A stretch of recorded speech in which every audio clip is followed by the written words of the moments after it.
60 élèves venus des collèges d'enseignement général de Guéré et du CEG 1 de Bembereke, ainsi que ceux du CEG 1 de Ndali ont reçu les vendredis 10 et samedi 11 mai dernier une formation pratique de père éducateur sur l'animation des séances d'information, des exposés pratiques et des débats à l'intention des adolescents et jeunes. Elle entre dans le cadre du projet éducation des adolescents et jeunes sur santé sexuelle et de reproduction en milieu scolaire, initié par la Fondation Regard d'amour en partenariat avec le ministère de la Santé et sur financement de l'Organisation ouest-africaine de la santé, dont l'objectif est de promouvoir l'éducation de ceux-ci en milieu scolaire pour la maîtrise et le contrôle de leur sexualité en vue de leur plein épanouissement. L'objectif de cette formation est de tout simplement éduquer ces adolescents-là, ces élèves-là, communiquer avec eux, leur transmettre le savoir, la connaissance sur comment communiquer et les informer aussi.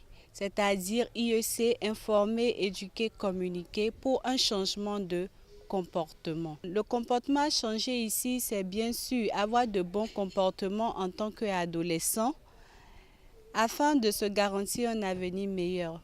L'option a été de ne pas choisir des adultes pour parler aux élèves, pour parler aux jeunes, mais de choisir leurs pairs. C'est des gens qui sont dans leur catégorie sociale, des gens qui sont de leur génération, de leur âge, avec qui ils échangent sur le sujet derrière les adultes pour que ceux-là soient outillés non seulement à apporter l'information qu'il faut à ces jeunes-là dans leurs établissements.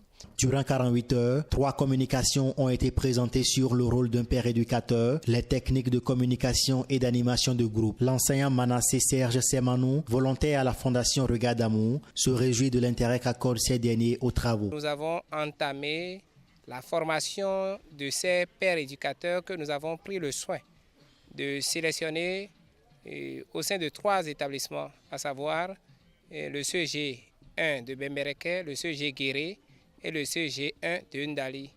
Au total, nous avons 60 participants qu'aujourd'hui nous nous évertuons à outiller, à former, afin que, autant ils sont, ils puissent se reconnaître pleinement dans la mission et être en phase avec les attentes qu'implique cette mission.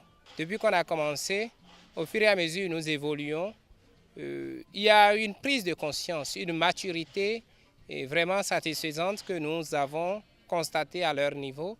Au départ, chacun était dans son petit monde, mais à l'instant où nous parlons, ils sont consommables, ils sont vendables et ils présagent du bon fruit pour l'avenir. Les pères éducateurs très satisfaits de la formation ont, tout en remerciant la Fondation Regard d'amour et l'ensemble des formateurs, promis de mettre en application toutes les connaissances reçues. On nous a donné beaucoup de conseils sur comment développer un terme devant nos camarades dans notre communauté. Et les termes concernant la sexualité et souvent les violations faites aux jeunes filles et jeunes garçons en milieu scolaire ou dans notre communauté. On a eu à aussi parler des facteurs d'une communication, comment procéder, quelles sont les méthodes qu'on doit utiliser, les formes de communication qu'on va utiliser pour pouvoir convaincre, notre but de convaincre nos camarades de notre thème, de ce que nous voulons vraiment leur apporter. Je vais être un père éducateur exemplaire dans ma communauté. Donc quand je vais quitter d'ici, je vais sensibiliser mes camarades de prendre des mesures, surtout quand on est jeune, et sur le plan de la sexualité et de la reproduction en milieu scolaire. Mon rôle, c'est d'apprendre, de donner des exemples à mes camarades qui sont à l'école, qui ne sont pas présents à cette formation, de bien vouloir nous écouter attentivement, de communiquer avec nous pour attendre plus d'informations sur le rapport sexuel. Il faut préciser que toutes ces communications ont été accompagnées de projections de films et des exercices pratiques. Des animations et évaluations ont mis fin à la formation.